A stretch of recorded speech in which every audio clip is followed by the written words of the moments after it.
25 વર્ષના યુવકે પોતાના જ પિતાની હત્યા કરી નાખી છે। એક તરફ ભગવાન જગન્નાથની રથયાત્રા રંગે ચંગે યોજાઈ હતી, પરંતુ આ જ દિવસે એક પુત્રએ પોતાના જ પિતાની હત્યા કરી નાખી છે। તો મિત્રો, શું છે આ ઘટના અને ક્યાંની છે આ કહાની, આવો જાણીએ। તો નમસ્કાર મિત્રો, હું છું રોહિત પ્રજાપતિ। તો મિત્રો, આ ઘટના છે અમદાવાદના વાડજ વિસ્તારની, જ્યાં એક 25 વર્ષના યુવકે પોતાના જ પિતાને મોતને ઘાટ ઉતારી નાખ્યા છે, એ પણ પરિવારના સભ્યોની હાજરીમાં જ। જી હા મિત્રો, આરોપી દિલીપ દુર્ગારામ મેઘવાલ નામના યુવકે તેના જ પિતા દુર્ગારામ મેઘવાલની હત્યા કરી છે।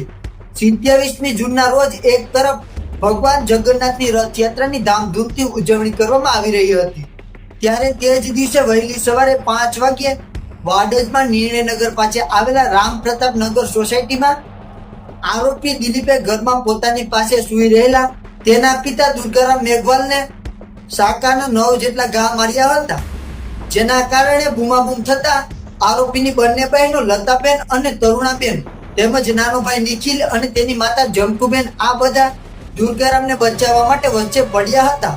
તે સમયે દિલીપે તેની બહેન લતાના વાળ ખેંચી અને તેને માર માર્યો હતો અને તરુણાબેનના માથામાં ચાકુ મારી અને હુમલો કર્યો હતો।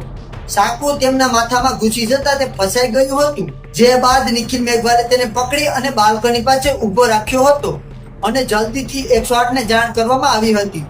108ની ટીમ ત્યાં પહોંચે તે પહેલા જ દુર્ગારામ મેઘવાલનું મૃત્યુ થઈ ગયું હતું, જેથી આ મામલે વાડજ પોલીસને જાણ કરવામાં આવતા વાડજ પોલીસ ઘટના સ્થળે પહોંચી હતી અને આ મામલે ફરિયાદ દાખલ કરી આરોપીને ધરપકડ માટે કાર્યવાહી હાથ ધરી હતી। આરોપી દિલીપ મેઘવાલ રાજસ્થાનના જયપુરમાં આર્યા કોલેજ ખાતે મેકેનિકલ એન્જિનિયરિંગનો અભ્યાસ કરતો હતો, પરંતુ વારંવાર નપાસ થવાથી ભણવાનું મૂકી દીધું હતું, જે બાદ તે કોઈ કામ ધંધો કરતો ન હતો અને નશાની ટેવ ધરાવતો હોવાથી પિતા પાસે વારંવાર પૈસાની માંગણી કરતો હતો।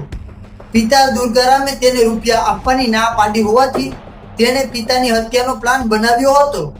રાતના સમયે જ તેણે પોતાની પાસે એક ચાકુ રાખ્યું હતું અને સવાર પડતાની સાથે જ પિતાની હત્યા કરી નાખી હતી।